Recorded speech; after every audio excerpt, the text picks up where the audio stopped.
Hello and welcome back to our காமர் சமையல் channel. எல்லோரும் எப்படி இருக்கீங்க? நல்லா இருக்கீங்களா? நான் ரொம்பவே நல்லா இருக்கேன்.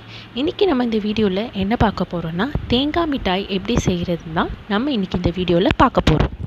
மிட்டாய்னா எல்லாருக்கும் ரொம்ப பிடிக்கும். அதே மாதிரி தேங்காய் மிட்டாய்னாலும் எல்லாருக்கும் ரொம்ப பிடிக்கும்.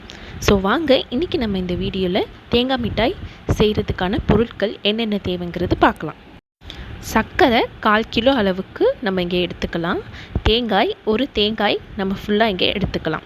எள்ளு 25 கிராம் அளவு, ஏலக்காய் 2 எடுத்துக்கலாம். வாசனைக்கு ஏலக்காய் போட்டால் நல்லாயிருக்கும்.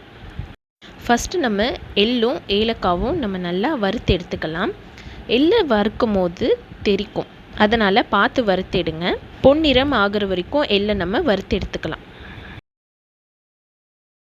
இப்போ பொன்னிறமாக ஆகிடுச்சு. அடுத்ததாக நம்ம தேங்காவையும் சேர்த்துக்கிட்டு நல்லா வறுத்து எடுத்துக்கலாம்.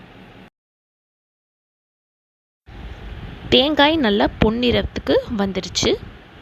அடுத்ததாக நம்ம 1/4 டம்ளர் தண்ணி சேர்த்துக்கிட்டு நம்ம சுகரை ஆட் பண்ணணும். 1/4 டம்ளர் தண்ணியில் நம்ம சுகர் ஆட் பண்ணோம்ல, தண்ணி நம்ம கொஞ்சம் கொஞ்சமாக தான் ஊற்றணும். அப்போ தான் தண்ணி பதமாக சீக்கிரமாக வந்துடும். தண்ணி கொஞ்சம் நம்ம அதிகமாக ஊற்றிட்டோன்னா ரொம்ப லேட் ஆகும். இப்போ நல்லா தண்ணி பதத்துக்கு வந்துடுச்சு. ஜீரா நல்லா சூப்பராகவே ரெடி ஆகிடுச்சு. இதில் நம்ம எள்ளை ஆட் பண்ணி நல்லா மிக்ஸ் பண்ணிக்கலாம். அடுத்ததாக நம்ம நல்லா வறுத்தெடுத்த தேங்காவையும் இதில் சேர்த்துக்கலாம். சேர்த்து ஜீராவோட நல்லா எள்ளும் தேங்காவும் நல்லா ஒட்டுற மாதிரி நல்லா கலக்கிட்டு அதை நம்ம உருண்டை போட்டுட்டா தேங்காய் மிட்டாய் ரெடி ஆகிடுச்சு.